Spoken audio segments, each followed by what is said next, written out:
Let's just be honest for a second. We all love the villain. Try as we might, we simply cannot deny the morbid curiosity, the fixation with those who do the things that terrify us. Experts say the reason is survival instinct. Understand what may harm you to best avoid said harm. I'm not convinced. And nowhere is this infatuation more prevalent than in film.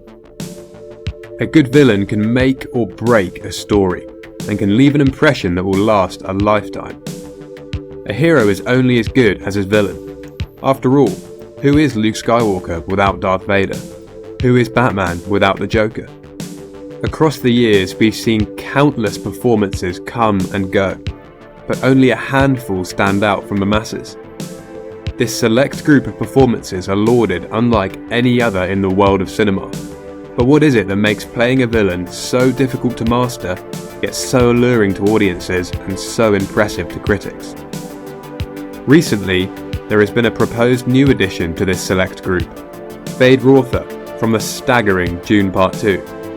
Undoubtedly, this performance deserves all the praise it is receiving, but does it truly deserve to be held in the same regard as the very best? Well, today, I'm going to try and answer that question. Now, some of you may wonder how I plan on doing this.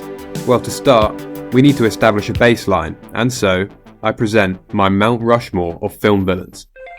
Christoph Waltz's Hans Landa, Heath Ledger's Joker, Anthony Hopkins / Mad Mickelson's Hannibal Lecter, and finally, Scrappy Doo.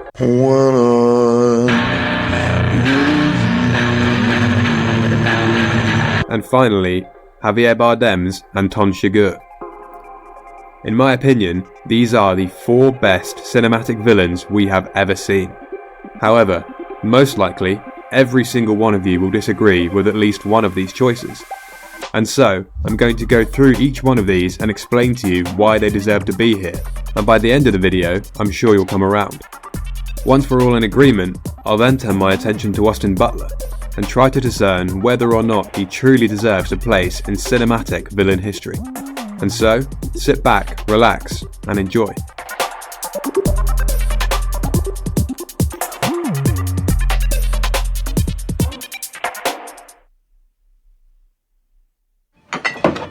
Monsieur l'Apétit, are you aware of the nickname the people of France have given me? Hans Landa is the principal antagonist in Tarantino's 2009 film Inglourious Basterds and is played by Christoph Waltz.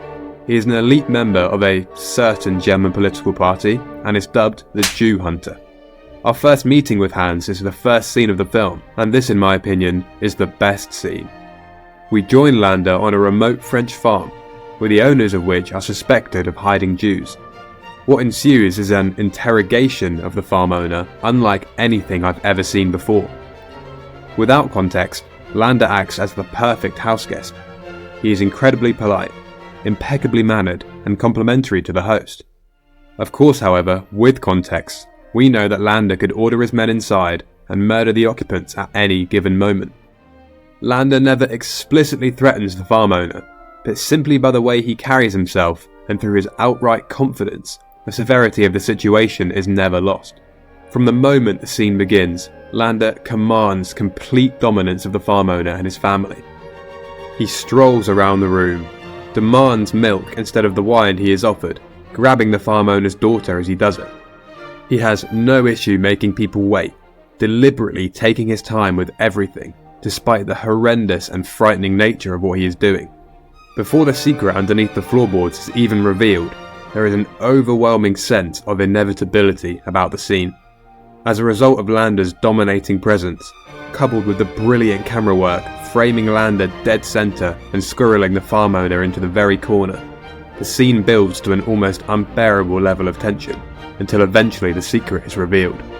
Landa knew about the hidden Jews the whole time, and of course the scene ends in gruesome fashion. From this point on, Landa is the focal point for every scene he's in, and every scene he isn't in, you find yourself wishing him to return. He's a captivating, ruthless villain who will stop at nothing to achieve his goals, including siding with the Allies and giving up Small Moustache Man, purely in the name of self-preservation. Towards the end of the film, we do see his capacity for violence, but that isn't what makes him brilliant. It's that sense of inevitability, of complete and utter control, without the need for threats and physical domination, that make Christoph Waltz's Hans Landa one of the best to ever do it. And it's worth mentioning also, the fact he's doing this in multiple languages throughout the film as well, for me just makes it infinitely more impressive. You want to know how I got these scars? The Joker is one of the most iconic villains in fiction, and his most famous portrayal in film is by Heath Ledger in Christopher Nolan's 2008 film, The Dark Knight.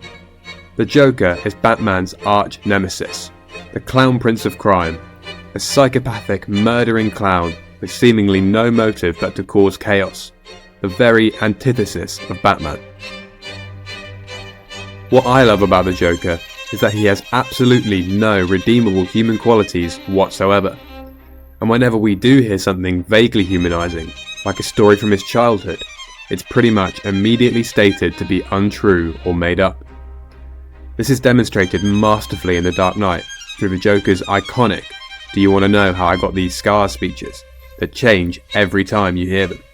His menace does not lie in his physical dominance, but in his unpredictability. You simply never know what he's going to do next.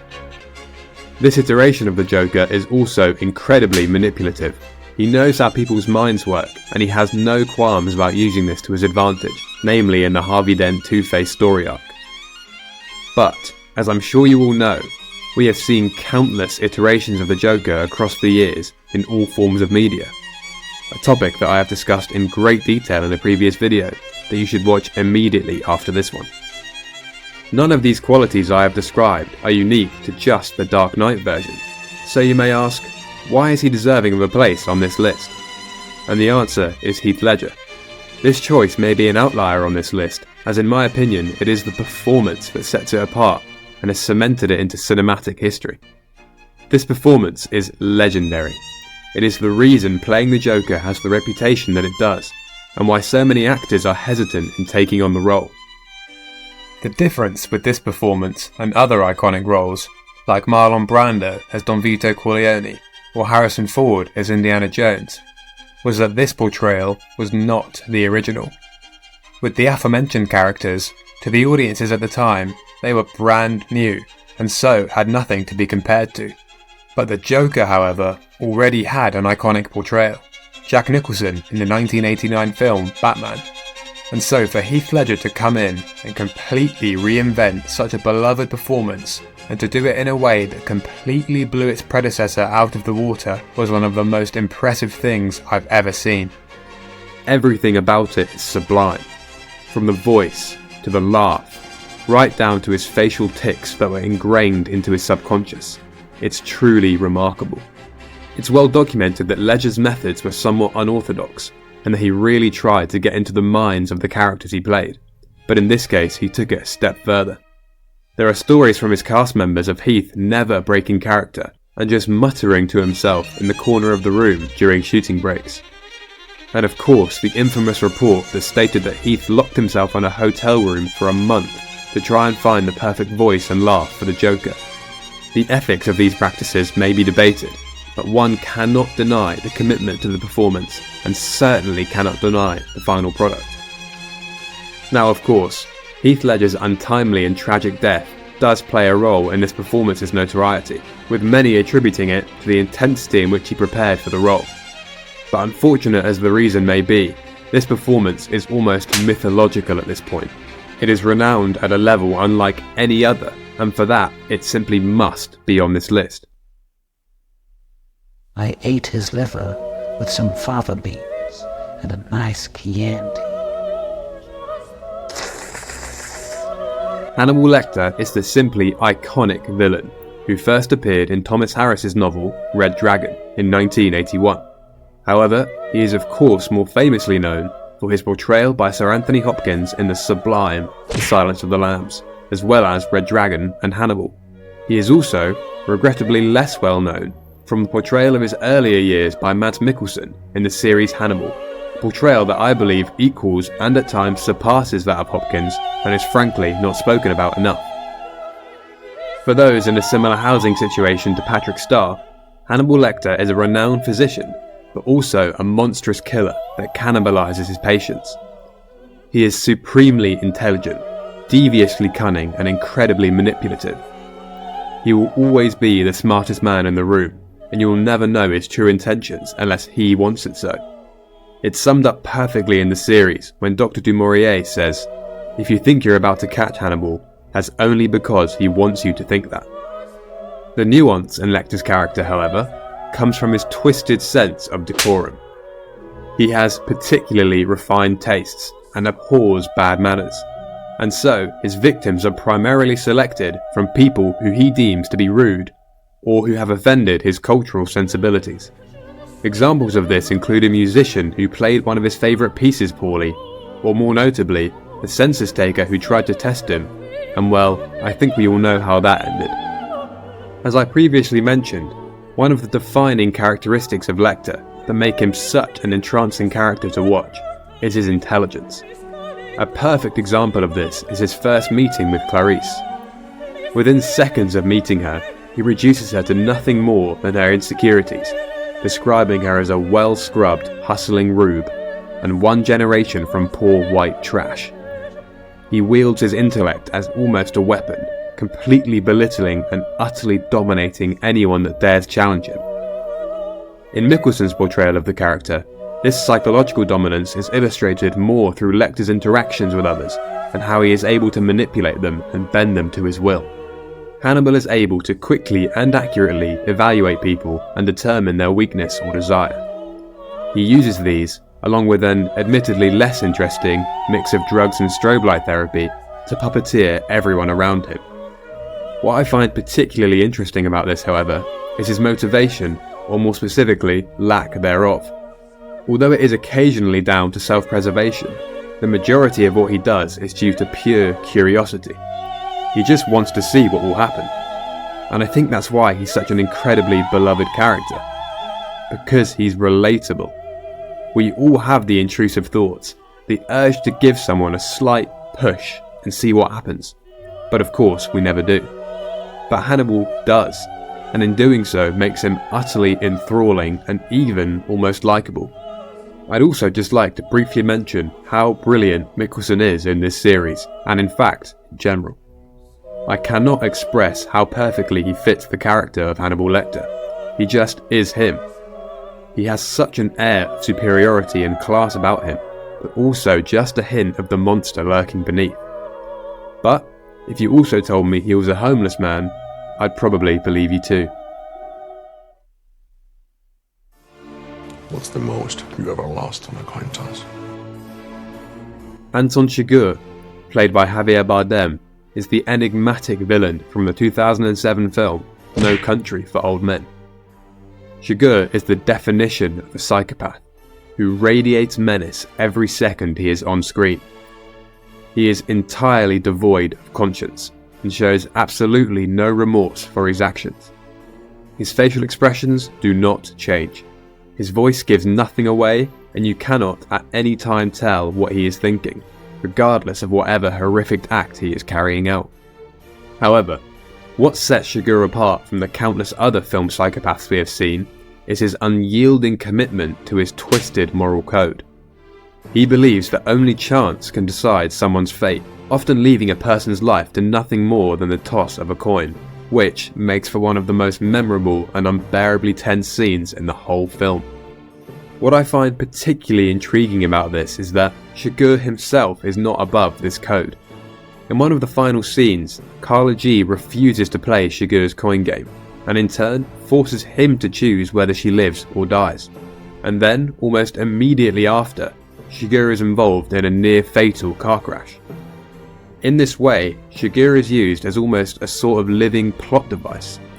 He is barely human and more a force of nature than an actual person. He is a universal law that cannot be reasoned with or overturned.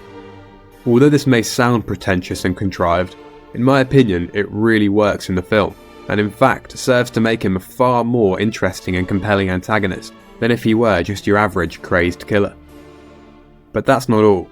There's one final piece to the puzzle, one final stroke of brilliance that removes any remaining doubt whether or not he belongs in this list. His appearance. Where have you ever seen anyone remotely similar to Anton Chigurh? Of course, one immediately thinks of his hair. Lord only knows what he asks his barber for. His tone of voice and indiscernible accent are chilling. His weapon of choice, a captive bolt stunner, is so bizarre yet so brutal and unfeeling, perfectly mimicking its user. And even his shotgun suppressor, it's almost comically large, resembling more a Pringles can than an attachment.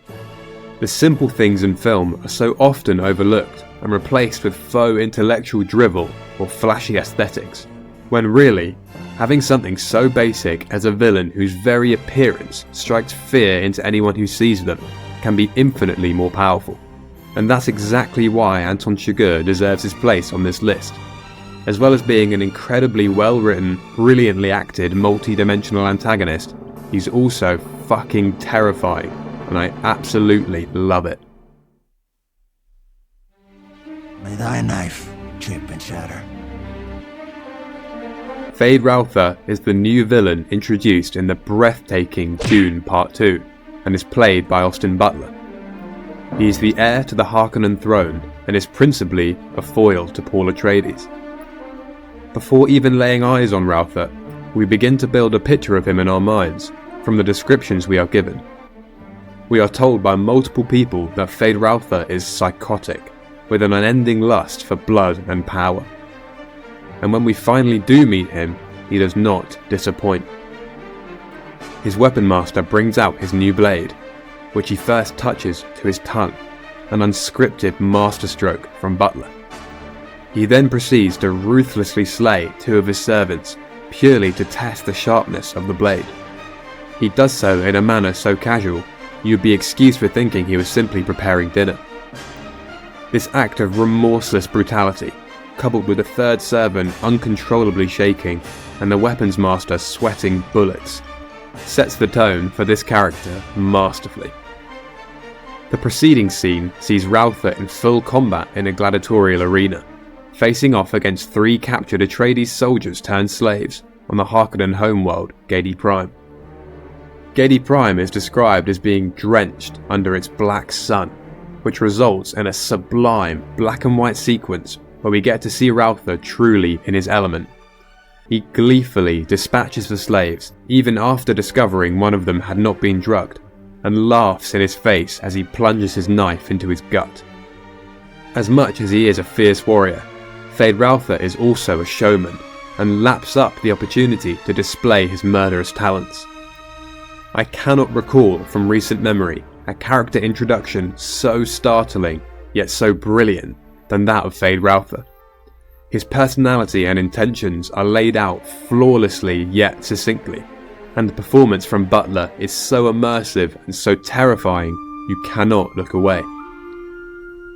But the brilliance of these scenes doesn't come just from the performance, it also comes from the aesthetics. The cinematography of the Dune films warrant their own separate video, and so I'll be brief. Much like Chigurh, the appearance of Rautha plays just as much a part in his intimidatory presence as his actions. The Harkonnen obsession with aestheticism has led them to become something so far removed from a human, you'd be forgiven for thinking they weren't. And I think that's the point. The totally white complexion, without a single hair on the body, combined with the black teeth, make us think that these people really are not people at all, and their bodies are nothing more than a casing. They are entirely devoid of humanity, but also are just so off-putting to look at.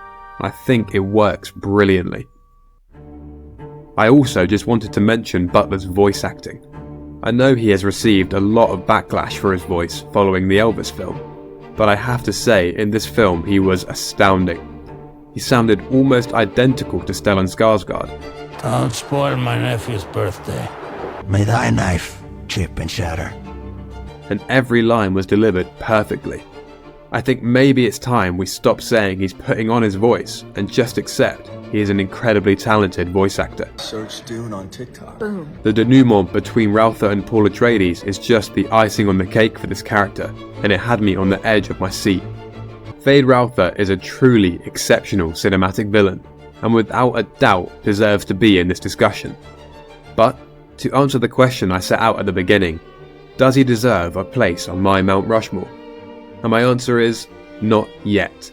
These 4 villains that I have discussed have one advantage over Feyd-Rautha in this competition, and that is time. I just think this iteration of Feyd-Rautha simply has not been around long enough to be placed at the same level of our original 4. You have to bear in mind that these performances came out 15, 20, 30 years ago. There are thousands of films released every year, and still these 4 characters stand out. They have stood the test of time, and that is not something Feyd-Rautha can say. However, none of this is to say that Feyd-Rautha may never be seen as a cinematic villain for the ages, but simply that we can only decide that at some time in the future. And I for one look forward to that time. But for now, thank you for watching.